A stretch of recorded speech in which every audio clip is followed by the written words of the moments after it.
అటు నల్గొండ జిల్లా అరవపల్లి ప్రాంతంలో ఉగ్రవాదుల వేట మరింత ముమ్మరమైంది. ఎన్కౌంటర్లో చనిపోయిన వారు కాకుండా మిగిలిన వాళ్లు ఎక్కడున్నారో తెలుసుకునేందుకు తీవ్రంగా ప్రయత్నిస్తున్నాయి భద్రతా బలగాలు.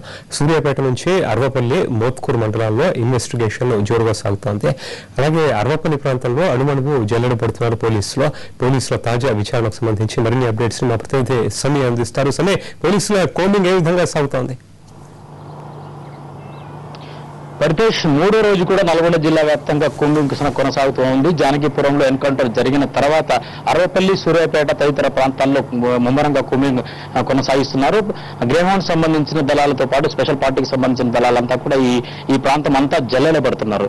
ఇద్దరు చనిపోయిన అస్లాం, ఎజాజ్ తో పాటు మరో వ్యక్తి కూడా ఉన్నాడనే అనుమానాలు కూడా ఉండడం వల్ల అతను ఈ ప్రాంతంలో తిరుగుతున్నాడనే అనుమానంతో కూడా ఇక్కడ తనిఖీలు నిర్వహిస్తున్నారు. అలాగే వీరికి సంబంధించిన ఏమైనా ఆధారాలు దొరుకుతాయనే యాంగిల్లో కూడా ఇక్కడ సెర్చింగ్ కొనసాగుతూనే ఉంది.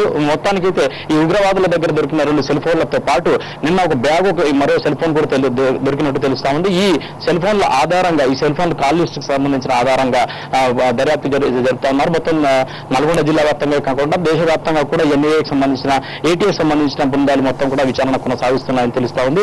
మొత్తానికి వీరి కాల్ లిస్ట్ ద్వారా, ఈ సెల్ ఫోన్ల ద్వారా కాల్స్ ఎక్కడెక్కడైతే వెళ్ళే అక్కడ ఆ ప్రాంతాల్లో కూడా, ఆ రాష్ట్రాల్లో కర్ణాటక, మహారాష్ట్ర, పశ్చిమ బెంగాల్, ఉత్తరప్రదేశ్, మధ్యప్రదేశ్ రాష్ట్రాల్లో కూడా తనిఖీలు నిర్వహిస్తున్నారు. అలాగే ఇక్కడి నుంచి ఈ చనిపోయే ముందు వీళ్ళిద్దరు ఇజాజ్, అస్లం ఎవరైతే ఉగ్రవాదులు ఉన్నారో వాళ్ళు ఎన్కౌంటర్ అవ్వడానికి కొద్దిసేపటి ముందు వరకు వీళ్ళు కొంతమందితో సంభాషించినట్టు కూడా స్పష్టంగా తేలింది.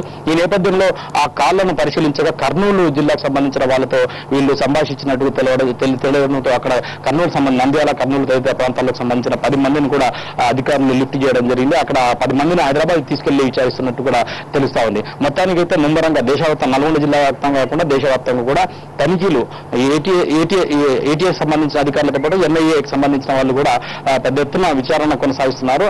అలాగే వీళ్ళు హైదరాబాద్ నుంచి విజయవాడ వైపు ఎందుకు వెళ్తున్నారు, అక్కడి నుంచి హైదరాబాద్ లో అంటే చాదర్ఘాట్, ఆ తదితర ప్రాంతాల్లో వీళ్ళకి ఎవరన్నా ఆశ్రయం ఇచ్చారా, ఆ ప్రాంతం నుంచి విజయవాడకు వెళ్లాల్సిన అవసరం ఉంది, విజయవాడలో వీరికి ఎవరన్నా ఉన్నారా, వాళ్ళు ఎవరన్నా ఆశ్రయం ఇస్తున్నారా అనే కోణంలో కూడా తనిఖీలు దర్యాప్తు చేస్తున్నారు. అలాగే విజయవాడ వెళ్ళిన తర్వాత వీళ్ళు ఎలాంటి విధ్వంసాన్ని సృష్టించే అవకాశం ఉండేది, వీళ్ళు ఎందుకు వెళ్తున్నారు అంటే విజయవాడ ప్రాంతంలో కొత్తగా రాజధాని ఏర్పడుతుంది కాబట్టి అక్కడ భూముల కొనుగోలు తదితర ట్రాన్సాక్షన్స్ పెద్ద ఎత్తున జరుగుతున్నాయి కాబట్టి దోపిడీ చేయడానికి వెళ్తున్నారా, లేకపోతే ఏదైనా విధ్వంసం సృష్టించడానికి వెళ్తున్నారా అనే కోణంలో కూడా పోలీసులు విచారిస్తున్నట్టు తెలుస్తా ఉంది. మొత్తానికైతే ఈ జిల్లా వ్యాప్తంగా కూంబింగ్ కొనసాగుతుంది. ఆరోపల్లి, సూర్యాపేట ప్రాంతంలో కూంబింగ్ కొనసాగుతుంది. జిల్లా వ్యాప్తంగా కూడా తనిఖీలు ముమ్మరంగా చేశారు. అలాగే మరికొన్ని అంటే నిన్న ఎజాజ్ సంబంధించిన మృతదేహాన్ని వాళ్ళ తల్లిదండ్రులు తీసుకెళ్లడం జరిగింది.